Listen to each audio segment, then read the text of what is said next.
Okay, that's the MC60 there board that I shorted out the one of the AC-in terminals and burned up the printed circuit board a little bit in a couple spots. So soldered a little piece of wire across them, and I don't have a switch on it here.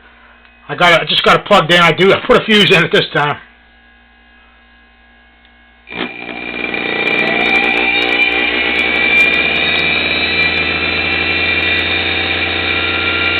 Kind of rattling around on the table, that's why it's noisy. See? Better now.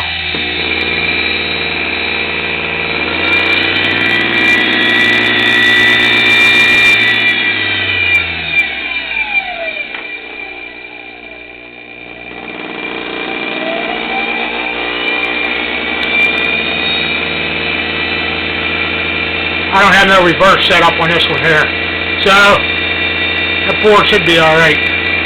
I don't want to run it too long here because I don't have it bolted into the heat sink.